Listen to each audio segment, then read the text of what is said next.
Hey everyone, welcome back to my channel. And in this video मैं बताने वाली हूँ कि मैं कौन से बैच से पढ़ाई कर रही हूँ अपने सेकंड ड्रॉप के लिए और मैं कौन से टीचर्स को फॉलो कर रही हूँ। ठीक है, तो चलो स्टार्ट करते हैं इस वीडियो को। ठीक है, सबसे पहले स्टार्ट करते हैं फ़िज़िक्स से।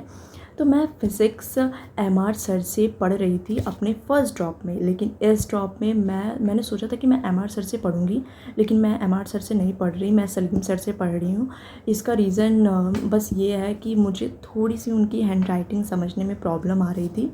मतलब अगर मैं अभी पढ़ूंगी, मतलब अब क्या हुआ ना कि मैं इस ड्रॉप में ना पीडीएफ से पढ़ना स्टार्ट कर दी। ऐसा नहीं है कि मैं नोट्स नहीं बना रही हूँ, मैं एक प्रॉपर नोट्स बना रही हूँ, क्योंकि नोट्स बहुत ज़्यादा इम्पॉर्टेंट है, क्योंकि आपको बहुत बार रिवाइज़ करना होता है। ठीक है, तो क्या हुआ ना कि अगर मैं अभी पढ़ूंगी तो मुझे उनकी हैंड राइटिंग समझ आएगी। मतलब आज अगर मैंने पढ़ा एंड उसको मैंने रिवाइज़ किया तो मुझे अच्छे से उनकी हैंड राइटिंग समझ आ जाएगी। लेकिन अगर मैं सोचूँ, अगर मैं मतलब एक हफ़्ते बाद उस चीज़ को वापस से रिवाइज़ करूँ ना, तो मुझे प्रॉब्लम आ जा रहा था।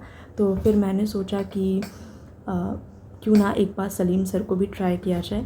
तो मैंने पूरी अपनी बेसिक मैथ्स एमआर सर से ही की है और वेक्टर मैंने सलीम सर से किया है। तो मेरे को बहुत सही लगे, मतलब दोनों टीचर बहुत सही थे। मतलब सलीम सर भी मुझे बहुत सही लगे, तो मैं फ़िज़िक्स के लिए सलीम सर को ही फॉलो कर रही हूँ। अब आते हैं केमिस्ट्री के फ़िज़िकल के पार्ट में। तो फ़िज़िकल मैं फ़र्स्ट टॉप में अमित महाजन सर से पढ़ रही थी, लेकिन क्या हुआ ना कि मेरी उनसे वाइब मैच नहीं हो रही थी। तो मैंने सोचा कि मैंने उनसे कुछ चैप्टर्स किए एंड उसके बाद मैं शुभांशु सर से पढ़ने लग गई बाकी के चैप्टर्स। देखो क्या है ना कि वाइब मैच होना बहुत ज़्यादा ज़रूरी है। अगर आपके टीचर से वाइब मैच हो रही है ना, तो आपको पढ़ने में अच्छा भी लगेगा। ठीक है, तो मेरा यही प्रॉब्लम था कि मेरी उनसे वाइब मैच नहीं हो रही थी। फिर मैंने सोचा कि मैं फ़िज़िकल शुभांशु सर से पढ़ूंगी एंड मुझे काफ़ी सही लगा शुभांशु सर से पढ़ के।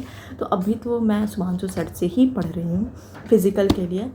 एंड ऑर्गेनिक के लिए मैं ऑलवेज़ मतलब फर्स्ट टॉप में भी मैंने पंकज सर को फॉलो किया था एंड इस समय भी मैं पंकज सर को ही फॉलो करूँगी। लेकिन इन ऑर्गेनिक के पार्ट में मुझे नहीं पता कि मैं कौन से टीचर्स को फॉलो करूँगी, क्योंकि फ़र्स्ट ड्रॉप में मैंने हितेश सर को फॉलो किया था एंड अभी हितेश सर नहीं है, तो मुझे नहीं पता कि MD sir and Om sir कैसे पढ़ाते हैं। मैंने दोनों के लेक्चर्स अटेंड नहीं किए हैं, तो मुझे कोई आइडिया नहीं है कि दोनों कैसा पढ़ाते हैं। तो कोई टीचर मैंने डिसाइड नहीं किया इनऑर्गेनिक के लिए। ठीक है, तो फिर बायोलॉजी के सेक्शन पे आते हैं। तो सबसे पहले बॉटनी मैंने फ़र्स्ट टॉप में रुपेश सर से कवर की है पूरी बॉटनी एंड वो बहुत सही पढ़ाते हैं, क्योंकि वो पूरा एनसीईआरटी ही आपको याद करवा देते हैं। ठीक है, लेकिन क्या हुआ ना कि नीट के कुछ महीने पहले जब मुझे वन शॉट से रिवाइज़ करने थे सारे चैप्टर्स, तो मैंने विपिन सर को फॉलो किया था एंड पता नहीं मुझे उनकी बहुत जो पढ़ाने का स्टाइल है ना, मुझे बहुत पसंद आया था।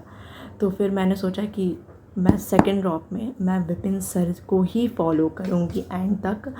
ठीक है, तो या बॉटनी के लिए विपिन सर एंड जियोलॉजी के लिए फ़र्स्ट ड्रॉप में भी मैंने समाप्ति मैम को ही फॉलो किया था एंड इस ड्रॉप में भी समाप्ति मैम को ही मैं फॉलो कर रही हूँ। तो मैं बता दूँ कि फिर से बता देती हूँ कि फ़िज़िक्स के लिए सलीम सर, केमिस्ट्री के लिए केमिस्ट्री में फ़िज़िकल के लिए शुभांशु सर। इनऑर्गेनिक का मुझे कोई आइडिया नहीं है कौन सी टीचर से मैं पढ़ने वाली हूँ, क्योंकि मैंने नहीं देखा है दोनों के लेक्चर्स, दोनों टीचर्स के। एंड फिर ऑर्गेनिक के लिए पंकज सर फिक्स है मेरे, botany Vipin sir and geology समाप्ति मैम। तो ये सारे टीचर्स हैं जिनको मैं फॉलो करने वाली हूँ और मैं कर रही हूँ। ठीक है, देखो रिज़ल्ट आ गया, नीट का रिज़ल्ट भी आ गया और बहुत होंगे जो रिज़ल्ट का वेट करते होंगे और सोचे होंगे जब रिज़ल्ट आएगा तभी देखेंगे ड्रॉप लेना है या नहीं लेना है। अगर आपने सोच लिया है कि आपको ड्रॉप लेना है तो ले लो, अगर मतलब हाँ ले लो। अगर तुम्हें थोड़ा भी अपने आप पे बिलीव है ना और तुम्हें होप है ना कि अगर मैं इस बार ड्रॉप लूँगा तो मेरा सिलेक्शन हो जाएगा, तो तुम्हें ले लेना चाहिए। अगर तुम्हें बिलीव नहीं है कि तुम्हारा नहीं हो पाएगा, मतलब तुम्हें लगता है नहीं हो पाएगा, तो फिर मत लो, उसका लेने का कोई फ़ायदा नहीं है, टाइम वेस्ट करने का कोई फ़ायदा नहीं है। ठीक है, देखो 1 साल बिल्कुल नहीं बचा है। ठीक है। अगर तुम अपने आप से बोल रहे हो 1 साल है और एकदम रिलैक्स्ड फील कर रहे हो, तो देखो 1 साल बिल्कुल नहीं है। अपन के पास बस 10 महीने बचे हैं हार्डली, क्योंकि देखो दिसंबर तक तुम्हारे पास बस 6 महीने हैं जिसमें तुम एकदम रिलैक्स्ड हो के पढ़ सकते हो। और जो वो 4 महीने होते हैं जनवरी, फरवरी, मार्च, अप्रैल के, वो थोड़ा सा हेक्टिक होता है। उसमें बहुत सारे टेस्ट देने होते हैं, ठीक है। उसमें रजिस्ट्रेशन फलान ढिमकान सब होने लगता है, ठीक है। तो ज़्यादा रिलैक्स्ड फील मत करो, और ठीक है, दे दिया है अपने आप को 1 ड्रॉप और, तो पढ़ो, अच्छे से पढ़ो, ठीक है। और बस 6 महीने हैं, 6 महीने ऐसा सोच के चलो कि 6 महीने हैं। अगर तुम सोच के चलोगे 1 साल है तो क्या होगा, तुम और रिलैक्स्ड होगे, समझ रहे हो। तो इतना रिलैक्स्ड फील नहीं करना है। ऐसा सोचो कि तुम्हारे पास बस 6 महीने हैं, और 6 महीने में जो तुम्हें फोड़ना है वो फोड़ो, पढ़ना है पढ़ो, ठीक है। और जो 4 महीने हैं उसमें तो सब रिवीजन पार्ट ये सब होता है।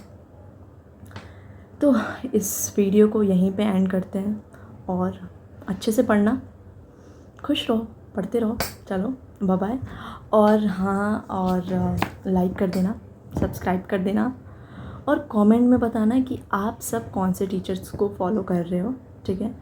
एंड जिससे मेरा थोड़ा डाउट क्लियर हो पाए कि इनऑर्गेनिक वाले पार्ट में, और इनऑर्गेनिक पार्ट में आप कौन से टीचर्स को फॉलो करने वाले हो, ये भी बताना, तो ठीक है। इस वीडियो को यहीं पे एंड करते हैं। Bye bye.